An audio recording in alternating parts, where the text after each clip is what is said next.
안녕하세요. 느린 숨 깊은 삶입니다. 오늘도 당신 곁에 조용히 다가가 마음을 어루만지는 사연 한 편 전해드립니다.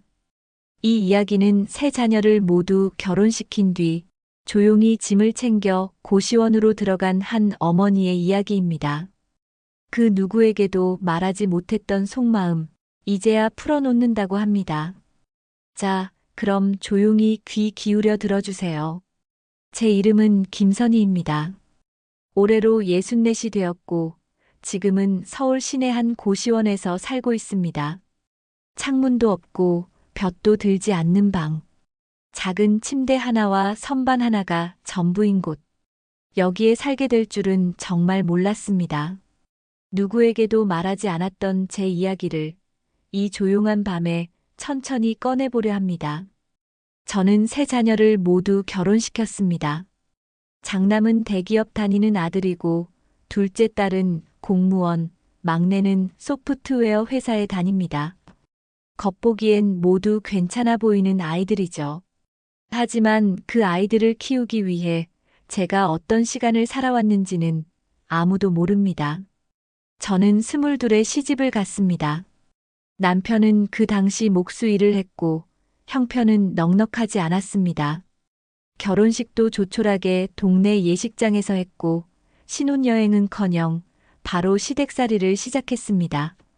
시어머니는 무뚝뚝한 분이셨고, 저는 아들 하나 낳기 전까지는 식구로도 인정받지 못했습니다. 첫째를 임신했을 때도 설거지를 하다가 허리를 삐끗했고, 병원도 못 가고 참고 있던 기억이 납니다. 그렇게 장남을 낳았고, 이듬해 둘째 딸, 그 다음에 막내 아들까지 연년생으로 셋을 낳았습니다. 그때부터 제 이름은 없어졌습니다. 그냥 애들 엄마가 되었고, 남편도 저를 이름 대신 야라고 불렀습니다. 남편은 말수가 적은 편이었지만 술만 마시면 성격이 달라졌습니다. 어느 날은 아이들 보는 앞에서 밥상을 엎기도 했고, 그릇을 던져 제 이마가 찢어진 날도 있습니다. 병원에 가자 했더니 이 정도로 병원 찾느냐며 화를 냈고, 저는 밤에 혼자 조용히 지혈제를 붙였습니다. 아이들만은 다르게 자라길 바랐습니다. 그래서 정말 열심히 살았습니다. 시장에서 채소를 떼다 팔기도 했고, 새벽마다 아파트 단지를 돌며 신문을 돌리기도 했습니다. 낮엔 아파트 청소, 저녁엔 파출부 일도 마다하지 않았습니다. 제 손톱은 항상 갈라져 있었고, 발은 늘 부르텄습니다. 그렇게 키운 아이들, 어느덧 장성해서 결혼을 하게 되었습니다. 큰아들의 결혼식 날, 저는 처음으로 비싼 옷을 한 벌 맞췄습니다. 딱 한 벌, 그 옷이 제 인생에서 가장 고운 옷이었어요. 며느리는 세련되고 똑똑한 아이였지만 저를 존중하지는 않았습니다. 시댁 어른들 앞에 나를 앉히긴 했지만 제게는 말 한마디 붙이지 않았고, 결혼 후 명절에도 저희 둘만 보내주세요. 어머님은 안 내려오셔도 돼요라는 말을 아들이 전해왔습니다. 며느리의 뜻이라며. 속상했지만 참았습니다. 둘째 딸은 제가 고생하며 모은 적금 통장을 열어보지도 않고 예단비로 내놓으라고 했습니다. 사위는 좋은 사람이었지만 딸은 점점 연락을 멀리했습니다. 결혼 후 첫 어버이날, 딸은 전화를 주지 않았습니다. 제가 먼저 전화를 걸어보니 엄마 바빴어요 라는 말 한마디로 통화가 끝났습니다. 막내 아들은 제 마지막 희망이었습니다. 아내와의 갈등으로 힘들어할 때마다 전화해 울먹이던 아들, 그 아이만은 다를 거라 생각했지요. 그런데 결혼 후 어느 날 며느리가 제게 말했습니다. 어머님, 저희 집에는 너무 자주 오시지 않으셨으면 해요. 저희만의 시간이 필요하거든요. 저는 그 말을 들은 뒤 스스로 멀어졌습니다. 자식들 집 어디도 제자리는 없었습니다. 집은 이미 오래전 남편의 빚을 갚느라 팔렸고, 전세로 옮겼다가 그 전세 보증금도 아이들 결혼자금으로 다 쓰고 말았습니다. 저는 갈 곳이 없어졌습니다. 친정은 이미 다 돌아가셨고 친구들조차 하나둘 병원에 입원하거나 연락이 끊겼습니다. 결국 저는 고시원으로 들어왔습니다. 처음엔 밤마다 숨이 막히는 것 같았고 세탁실에서 마주치는 젊은 사람들 사이에서 위축되었습니다. 혼자 밥을 먹고 혼자 자고 혼자 말도 없이 하루를 보내는 일이 익숙해졌습니다. 생일날 제게 연락한 사람은 단 한 명도 없었습니다. 휴대폰 메모장에 적어둔 자식들 생일은 하나하나 챙겼지만 제 생일은 누구의 기억에도 없었습니다. 한밤중에 핸드폰을 붙잡고 아들의 이름을 눌렀다가 지운 게 몇 번인지 모릅니다. 그냥 혼자서 사는 게 맞는 것 같다는 생각이 들었습니다.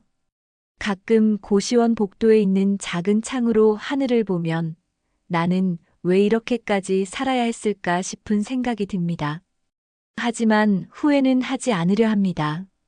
자식들 다 건강하게 키웠고 그들이 결혼하고 자리 잡았다는 것만으로도 저는 제 몫을 다했다고 믿습니다.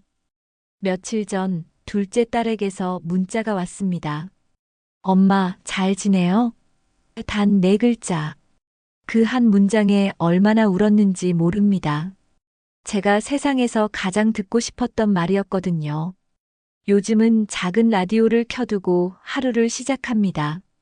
누군가의 목소리가 들리면 덜 외롭거든요. 이렇게라도 제 마음을 이야기할 수 있어 다행입니다. 어쩌면 제 이야기를 듣는 누군가가 나만 이런 게 아니구나 하고 위로받을지도 모르니까요.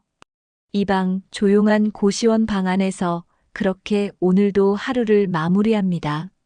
아침이 밝으면 저는 제일 먼저 복도 끝에 있는 공용 세면대로 갑니다. 찬물로 대충 얼굴을 씻고 수건 하나 들고 방으로 돌아와 머리를 말립니다. 고시원에는 드라이어가 없어서 머리는 항상 반쯤 젖은 채로 마릅니다. 아침을 챙겨 먹는다는 건 사치입니다. 어제 남겨둔 컵라면이나 편의점에서 할인하는 삼각김밥 하나면 충분합니다. 사실 요즘은 입맛도 없습니다. 무언가를 먹고 싶은 욕구보다 그냥 허기를 달랜다는 감각으로 하루를 시작합니다. 가끔 고시원 옆방에 사는 젊은 친구가 커피를 나눠줄 때가 있는데 그 향이 그렇게 고맙게 느껴질 수가 없습니다. 따뜻한 컵 하나에 사람 냄새가 나는 느낌이랄까요. 그럴 때면 그저 웃어줍니다. 말 섞을 틈도 없이 그는 계단을 타고 내려가고 저는 다시 조용한 방 안으로 돌아옵니다. 이따금씩 자식들 꿈을 꿉니다. 장남이 아버지 손잡고 웃으며 걸어오던 모습, 딸아이가 엄마 생일이라며 초 하나 꼬박 케이크 들고 오던 모습, 막내가 감기에 걸려 이불 속에서 엄마 손을 찾던 모습들. 꿈속에서는 언제나 따뜻합니다. 그런데 눈을 뜨면 모든 게 현실이 아니란 걸 깨닫는 순간 더 추워집니다. 꿈을 꾸는 게 오히려 벌처럼 느껴집니다. 왜 그 시절로 다시 돌아가지 못할까? 왜 그땐 그렇게 힘든 줄만 알았을까? 지금 생각하면 그 시절이 제 인생의 가장 따뜻했던 시간이었습니다. 요즘 자식들은 부모를 책임으로 여기는 것 같습니다. 부모가 늙고 병들고 돈이 없으면 부담이 됩니다. 물론 이해는 합니다. 그들도 각자의 삶이 있겠지요. 가정이 있고 자식이 있고 책임이 많을 테니까요. 그런데도 가끔은 묻고 싶습니다. 너희는 내가 없었다면 지금 이 자리에 있을 수 있었냐고. 너희 발 아래 깔린 시간들이 전부 나의 땀과 눈물이었다는 걸 알고는 있느냐고. 그런 말 한 번도 한 적 없습니다. 속으로만 삼켰고 마음속 깊은 곳에 묻어두었습니다. 그게 엄마니까요. 끝까지 품어야 하는 사람이니까. 며칠 전에는 고시원 관리인 아저씨가 그러시더군요. 어머니는 여기에 안 어울리세요. 그 말이 꼭 왜 여기 계세요? 처럼 들렸습니다. 그 말을 듣고 며칠 동안 밤에 잠을 못 잤습니다. 나도 참 여기까지 왔구나 싶어서요. 예전엔 새벽 5시에 일어나 시장으로 나가고 퇴근하면 집에 돌아와 국 끓이고 빨래 돌리고 그랬는데 지금은 하루 종일 아무 할 일도 없이 방에만 있습니다. 그래도 무언가를 하지 않으면 견딜 수가 없어 요즘은 작은 노트에 일기를 쓰기 시작했습니다. 그날 무슨 일이 있었는지, 무슨 생각이 들었는지, 무엇을 먹었는지, 그런 자잘한 것들을 적습니다. 누군가와 대화하는 기분이 들거든요. 작년 겨울 첫눈이 왔을 때 이야기입니다. 그날은 왠지 모르게 몸이 으슬으슬했고 괜히 마음이 더 추워졌습니다. 누군가와 따뜻한 국물을 나누고 싶다는 생각이 들었습니다. 그래서 오래간만에 통닭을 한 마리 시켰어요. 반은 저녁으로 먹고 반은 내일 먹으려 했죠. 치킨 상자를 들고 오는 배달원을 마중 나가려던 찰나 복도 끝에서 마주친 한 중년 여성이 눈에 띄었습니다. 그분도 고시원에 사는 분이었죠. 그날 처음 말을 붙였어요. 치킨 같이 드실래요? 처음에는 놀란 표정이었지만 결국 저희는 함께 식탁을 나눴고 이야기를 나눴습니다. 그는 이혼 후 이곳에 들어왔다고 했습니다. 사는 형편은 저보다 더 어려워 보였습니다. 대화 도중 그는 울먹이며 말했습니다. 어머님, 저 같은 사람한테 이렇게 말 걸어주셔서 고마워요. 정말로. 그 순간 제가 위로를 받았습니다. 사람이 사람에게 건네는 말 한마디가 얼마나 큰 힘이 되는지 다시 느꼈습니다. 그 후로 우리는 가끔 함께 밥을 먹습니다. 국수 하나 끓여도 같이 나누고 편의점 커피도 나눠 마십니다. 그녀의 말에 의하면 제 존재가 고시원의 작은 햇살 같다고 하더군요. 그 말이 제게도 햇살이었습니다. 혼자라는 외로움은 여전하지만 그래도 이제 완전히 고립된 느낌은 아닙니다.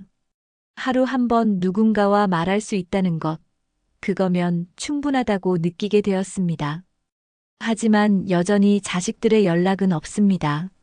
설날에도 어버이날에도 생일에도 딸은 한 번쯤 전화할 법도 한데 조심스러운 문자가 전부였습니다. 엄마, 미안해요.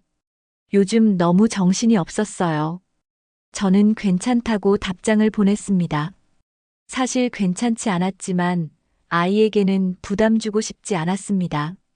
제 마음은 여전히 그 아이들을 걱정하는 엄마로 남아있기에 한 번이라도 더 잘 살기를 바라는 마음뿐입니다. 자식을 향한 부모의 마음은 끝이 없습니다. 비워진 밥상 앞에 앉아도 제일 먼저 자식 걱정이 앞섭니다. 내가 없을 때 저 아이들은 어떻게 살아갈까? 병이 나면 누가 보살필까? 돈이 부족하면 어떻게 하나? 이미 성인이 되었고 가정을 이룬 아이들인데도 저는 여전히 그 아이들을 향해 마음을 쏟고 있습니다. 고시원에 들어오기 전 제가 마지막으로 아들 집에 갔을 때가 생각납니다. 며느리가 조용히 말했습니다. 어머님, 우리 집은 작은 공간이라 오래 계시긴 어려워요. 이해해 주세요. 그 말이 제 가슴에 콕 박혔습니다. 작다고 했지만 방 3개나 있는 집이었습니다. 결국 저는 스스로 짐을 챙겼고 택시를 타고 서울로 올라왔습니다. 그렇게 고시원을 알아보러 다니다가 이곳으로 오게 되었지요. 처음엔 너무 좁고 답답했지만 지금은 익숙해졌습니다. 오히려 이런 공간이 저에겐 어울린다고 느끼게 된 것도 참 슬픈 일이겠지요. 밤이 되면 저는 조용히 전등을 끕니다. 작은 스탠드 불빛 아래 벽을 보고 앉아 하루를 돌아봅니다. 창문이 없어서 바람이 없습니다. 대신 벽에서 스며 나오는 차가운 기운이 있습니다. 그걸 맞으며 이불을 당기고 눈을 감습니다. 자식들 이름을 한 번씩 떠올리고 그리움을 마음속으로만 되뇌이다가 잠이 듭니다. 내일이 오면 또 비슷한 하루가 반복되겠지요. 이제는 무언가를 기대하지 않습니다. 그저 오늘 하루를 잘 견뎠다는 것만으로 충분합니다. 살아있다는 것만으로도 다행이라고 그렇게 스스로를 다독입니다. 어느 날 고시원 게시판에 노인복지센터 문화강좌 모집이라는 전단지가 붙었습니다. 처음엔 그냥 지나쳤습니다. 내가 뭘 거길 가 싶었거든요. 그런데 이튿날, 그날 치킨을 나눠 먹었던 중년 여성이 다시 말을 걸었습니다. 어머니, 이거 한번 가보시죠. 글쓰기 강좌래요.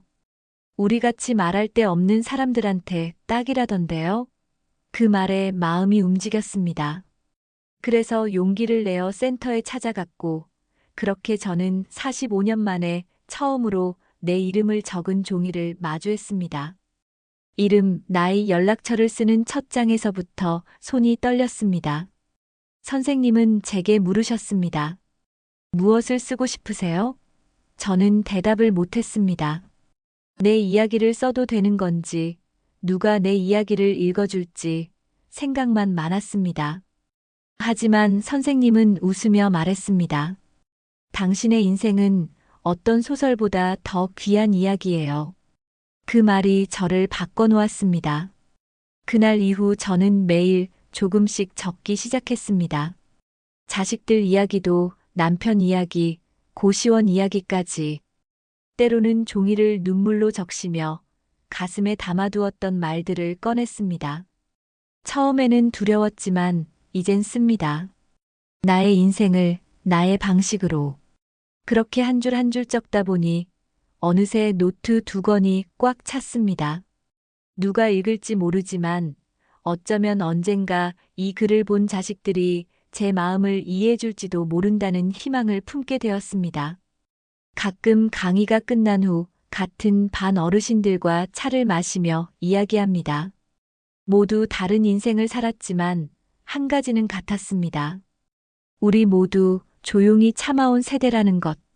누구에게도 속마음을 털어놓지 못하고 자식들 눈치 보며 웃으며 살아온 사람들.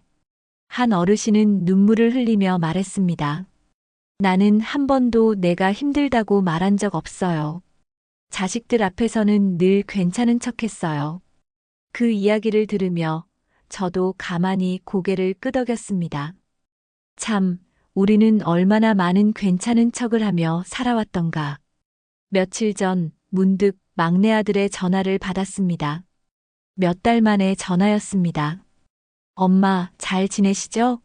그 한마디에 숨이 막히듯 눈물이 났습니다. 그런데 그 다음 말은 이랬습니다. 혹시 건강보험료 때문에 내가 좀 부담되거든요. 따로 살고 계시니까 분리 신청 좀 해주실래요? 저는 웃으며 알겠다고 했습니다. 그 말을 듣고 전화를 끊고 한참을 앉아 있었습니다. 그 아이는 제게 뭔가를 해주고 싶어서가 아니라 비용 때문에 전화한 것이었습니다. 그날 밤 저는 오랜만에 술을 한 캔 마셨습니다.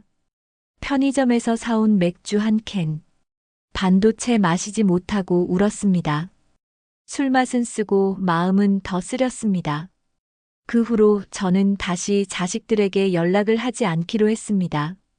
이제는 그냥 바라보지 않기로, 기대하지 않기로. 어떤 날은 휴대폰을 꺼두고 하루를 조용히 보냅니다. 배터리조차 닳지 않은 채 하루가 가고 다시 충전할 필요도 없이 하루가 끝납니다. 고요한 밤 벽에 기대어 앉아 눈을 감습니다. 가끔 옆방에서 들리는 게임 소리, 전화 통화 소리, 문 여닫는 소리. 그것들이 제게는 삶의 기척처럼 들립니다. 누군가는 살아있구나. 그런 감각만으로도 위로가 됩니다. 작년 크리스마스 이브에는 작은 기적 같은 일이 있었습니다. 고시원 청년 한 명이 제 문을 두드렸습니다. 박스를 들고선 이거 할머니 드시라고 사왔어요. 부모님이랑 못 보내서 하며 건넨 치킨 한 마리. 저는 놀라 말을 잇지 못했습니다. 그 청년은 곧 사라졌지만 저는 그날 따뜻한 눈물을 흘렸습니다. 그 아이의 뒷모습에 제 아들이 겹쳐 보였고 그 치킨은 내가 처음 받는 마음이었습니다. 그렇게 사람은 사람에게 작은 위로가 됩니다. 이제 저는 스스로를 보살피는 법을 조금씩 배우고 있습니다. 눈물이 나도 닦는 법을, 마음이 아파도 숨 쉬는 법을, 고요 속에서 웃는 법을. 노년에 이르러 비로소 내가 나를 이해하게 된다는 게 아이러니지만 고맙기도 합니다. 내 삶이 온통 자식들만을 위한 것이 아니었다는 걸 이제라도 알게 된 것이 위안입니다. 언젠가 누군가 제 이야기를 다 듣고 나서 이렇게 말해주었으면 좋겠습니다. 어머니, 정말 고생 많으셨습니다. 참 멋지게 살아오셨네요. 그 한마디가 저를 다 안아주는 말처럼 느껴질 것 같습니다. 지금 이 이야기를 듣고 있는 누군가에게도 말하고 싶습니다. 혼자라고 느껴지는 모든 순간에도 당신은 충분히 소중하고 가치 있는 사람이라는 것을요.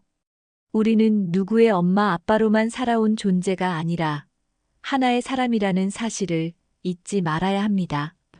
고단한 하루 끝에 오늘도 살아냈다는 그 사실 하나만으로도 우리는 충분히 잘해낸 것입니다. 이 밤이 지나면 또 하루가 옵니다. 작고 조용한 고시원 방 안에서도 나는 오늘을 살아갑니다. 그렇게 묵묵히. 그렇게 오늘의 사연은 여기까지입니다. 세 자녀 모두를 결혼시키고도 결국 혼자가 되어 고시원으로 향할 수밖에 없었던 한 어머니의 이야기. 가슴 깊은 곳에 묻어두었던 말들이었기에 더 조용히, 더 오래도록 마음에 남습니다. 누군가의 어머니로, 누군가의 보호자로 오롯이 헌신해온 시간 끝에서 비로소 나라는 사람을 돌아보게 되는 그 순간, 이 사연을 들으시며 당신 마음 어딘가에도 작은 떨림이 전해졌기를 바랍니다. 오늘 하루도 깊은 숨으로 걸어오신 당신께 따뜻한 위로와 응원을 보냅니다. 오늘도 깊은 밤 함께 들어주셔서 감사합니다. 이 조용한 목소리가 당신께 작은 위로가 되었다면 구독과 좋아요로 마음을 나눠주세요. 당신의 생각을 댓글로 들려주셔도 좋습니다. 나 같으면 어땠을까 그런 이야기 기다리고 있을게요. 그럼 다음 이야기에서 다시 뵙겠습니다. 느림숨 깊은 삶이었습니다.